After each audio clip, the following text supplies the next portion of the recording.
Hi, everyone. My name is Julia Anderson. I'm 28 years old and a nurse at Memorial Hospital. And this is the story of how my mother-in-law nearly destroyed my life. 2 years ago, I married Tom, the man I thought was my soulmate. We met in the ER when he came in with a minor injury from a construction site accident. He's an architect, you see. Our wedding was beautiful, despite his mother, Catherine, criticizing every detail. Darling, you really should have chosen the other venue I suggested. This one's so modest, she had said, her smile dripping with condescension. It was one of many backhanded compliments to come. At first, life was good. Tom's career was taking off, and we bought a charming house just 20 minutes from the hospital. But Catherine, who lived just 10 minutes away, began showing up unannounced. Oh, I was just in the neighborhood and thought I'd drop by. Tom works so hard, he needs proper care, she would say while casually inspecting my housekeeping. It was my best friend, Sarah, who first voiced what I was too exhausted to admit. Julia, don't you think Catherine's getting a little too involved? She asked over coffee one afternoon. Sarah, a lawyer with an analytical mind, picked up on things I tried to ignore. Tom's sister, Anne, would shoot me sympathetic looks at family dinners, but she never spoke up. Not when Catherine criticized my cooking. Not when she made passive-aggressive comments about my work schedule. A wife should be home more, Catherine would say, knowing full well I worked long hospital shifts. Then she started interfering with our finances. Tom, sweetheart, that investment I told you about, my friend's son tripled his money. The next thing I knew, Tom had drained our house renovation fund. Meanwhile, Catherine made sure we rarely saw my parents, conveniently scheduling urgent family gatherings on the same nights as my parents' Sunday dinners. But it's my dad's birthday, I protested. Mom's already planned something, Tom replied, avoiding my eyes. You need to set boundaries, my mother warned me one evening when I managed to visit alone. This isn't normal, honey. I started to see it then, the pattern, the control. But I wasn't prepared for how much worse it would get. One night, after a brutal family dinner where Catherine had torn apart everything from my career to my housekeeping, Anne found me crying in the kitchen. I'm so sorry, Julia, she whispered. She's always been like this. I wish I was braver, but... Her voice trailed off as the sound of heels echoed down the hallway. What are you girls whispering about? Catherine appeared, her perfectly painted smile not reaching her eyes. Tom's looking for you, Julia. He needs to discuss that charity gala donation I suggested. We can't afford that right now, I started.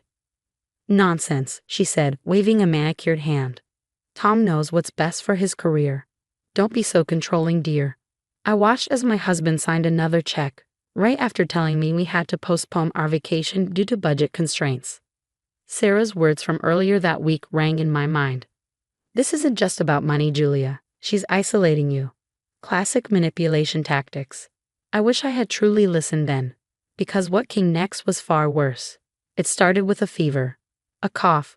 Working in a hospital during flu season, I wasn't surprised when I got sick. But this was different. Within days, my condition worsened into severe pneumonia. You need rest and these antibiotics, Dr. Martinez told me firmly. Take them exactly as prescribed. That was the moment Catherine announced she was renovating her house and moved in with us. Don't worry, dear. I'll take care of everything. You just rest. Too sick to fight back, I let exhaustion and medication pull me under. Time blurred. But one morning, as I reached for my pills, they were gone. Those harsh chemicals will only make you weaker, Catherine tedded. Here, drink this herbal tea. It's what I gave Tom when he was little. Panic gripped my chest. But I need my prescription. My voice was barely a whisper. I need my prescription. Catherine's expression didn't change. Instead, she sighed dramatically. Nonsense. You're just being overly dramatic. A good wife powers through illness. Days blurred together. My chest felt like it was filled with concrete, every breath a struggle. Through the haze, I heard voices outside my room. Mom says she's just milking it for attention, Tom muttered. I've seen cases like this, Tom. Some women just aren't strong enough for marriage. Remember your cousin's wife. One night, my fever raged, my body burning and trembling under the blankets. That's when Catherine entered my room. She leaned in close, her voice a deadly whisper. Listen here, you pathetic little thing. You have 3 choices. Toughen up, die, or divorce my son. He deserves better than a weak wife who can't even handle a little cold. I tried calling out for Tom. No answer. He'd taken sleeping pills. Catherine's suggestion. Of course, to help him rest despite my constant coughing. Thank God for Sarah's daily check-ins. When I didn't respond for 24 hours, she used her spare key to get inside. Jesus Christ, Julia, her voice cut through the fog. Where are your meds? She's burning up. The next thing I knew, I was in the hospital. Familiar doctors and nurses hovered over me, their expressions grim. Severe pneumonia, dangerous progression. Where was the prescription? Sarah was there when I woke up properly. Her face was tight with fury. They found your pills, she told me, voice shaking. Hidden in Catherine's guest room, mixed in with her stuff. From the hallway, I heard Catherine's voice, smooth, measured, full of fake concern. My son's wife is clearly unstable, imagining things in her delirium. Tom, you need to consider your options, she added, her voice dripping with manipulation. And then, the final betrayal. Mom's right, Julia, Tom said, his voice dull. You're not thinking clearly. She's been taking care of you. I forced myself to sit up, every muscle screaming in protest. Taking care of me? My voice was raw. I almost died. See how hysterical she's being. Catherine cooed. Tom, darling, she's so unwell. Something inside me snapped. Get out, I rasped. They stared at me. Both of you, get out. Tom's face twisted in something like pain. You're choosing this drama over family. Family? I choked out a bitter laugh. She hid my medication. I could have died. Tom's jaw clenched. I won't let you talk about my mother that way. She only wants what's best. I turned to Sarah. Get me the discharge papers. I'm not staying here with them. As they wheeled me out, Catherine's sickly sweet voice followed. Poor thing. Having a mental breakdown. Good thing you have me, Tom. That was the day I moved in with Sarah. The day I realized the woman who had tried to kill me was still controlling my husband, and he couldn't or wouldn't see it. But living with Sarah cleared my head. As my strength returned, we started piecing together Catherine's web of manipulation. One night, Sarah pulled out a legal pad. Every incident, no matter how small, we need to document everything. My phone buzzed. A message from Anne. Can we meet? Somewhere private? There's something you need to know. We met at a cafe across town. Anne's hands trembled around her coffee cup. Dad's death, she whispered. It wasn't a heart attack like Mom claimed. I found his old medical records. He was perfectly healthy. Cold dread crawled up my spine. What are you saying? Anne swallowed hard. The night before he died, they fought. About her control. Next morning, he just didn't wake up. I stared at her, my blood turning to ice. The investigation was rushed. Mom knew the right people. More messages poured in. A former daughter-in-law of Catherine's reached out through social media. She pulled the same stunts with me. Natural remedies when I got sick after my baby. I barely survived. Another woman, once married to Catherine's nephew. She turned my husband against me too. Two more, both previously married to Catherine's brothers. One had even been institutionalized after Catherine convinced everyone she was mentally unstable. Meanwhile, Catherine wasn't done with me yet. Your wife is unstable, emotionally manipulative, she told Tom's coworkers. Soon, they started avoiding me at social functions. Later, we discovered her little lunch dates with the partners' wives, spreading poison, planting doubt. Then Anne called one night, her voice shaking. She's been moving money around. I found Dad's original will. Tom's inheritance, she's been controlling it, making him dependent. Offshore accounts, hidden assets, decades of control. But despite everything, I threw myself into work. My colleagues knew the real me. They saw my dedication. Congratulations, Head Nurse Anderson. The promotion came through. My team celebrated in the break room, cutting into a cake someone had made. Then my phone rang. Tom.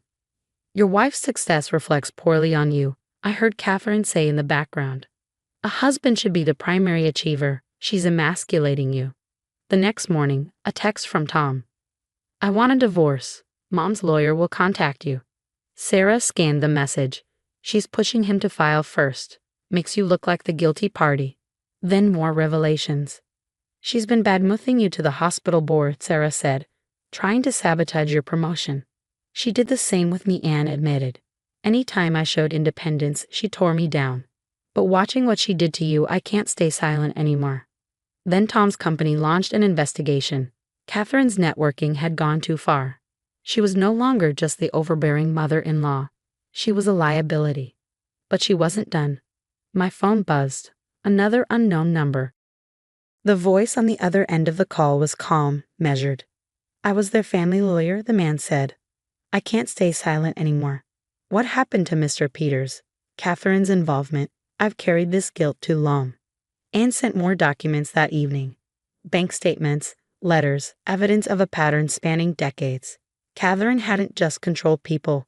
She had controlled their futures, their finances, their very existence. The next day, she cornered me outside the hospital. Her voice was venom. You'll regret this. I met her gaze, unshaken. Your threats don't work anymore.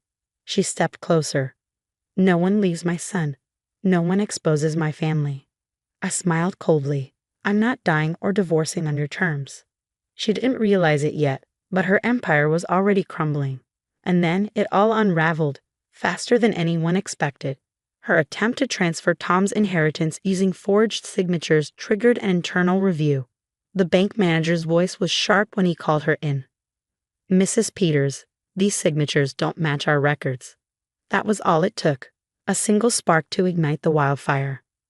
Mark Davidson, a detective whose wife had suffered under Catherine's manipulation years ago, reopened the investigation into Tom's father's death. The toxicology report was buried, he told me. But I found it. Traces of an untraceable poison, similar to 3 other cases I've been tracking. Anne burst into my office one afternoon, her face pale, hands clutching a thick stack of papers. Insurance policies, she said, breathless. Mom's been running a scam for years. Taking out policies on family members. Collecting when they mysteriously got sick or died. The prestigious country club revoked her membership. Charity boards cut ties. Former friends crossed the street to avoid her. And then there was Tom. He showed up at Sarah's door, his face gaunt, shoulders slumped. I've been such a fool, he whispered. All these years, watching her destroy everyone. And I let her. I met his eyes, steady and firm. It's too late, Tom. I've moved on. Catherine's arrest made the local headlines. Insurance fraud. Financial manipulation. The investigation into her husband's death ongoing. At the sentencing, Sarah leaned in, whispering, 5 years minimum. All her assets frozen. I heard she ended up in a cramped 1-bedroom apartment on the wrong side of town. Her social circle reduced to suspicious neighbors who had Googled her name. Tom sent a letter through his therapist. I failed you. I failed everyone by enabling her. I'm getting help, but I know it doesn't change the past. Anne and I meet for coffee regularly now. She's thriving, running her own business, finally free. Sometimes I drive by her apartment, she admitted one afternoon.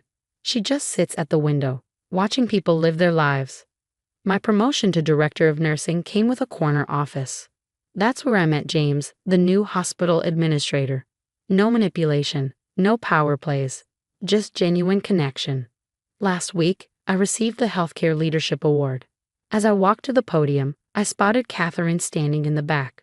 Uninvited. Aged years in mere months. Success is the best revenge, I said in my speech.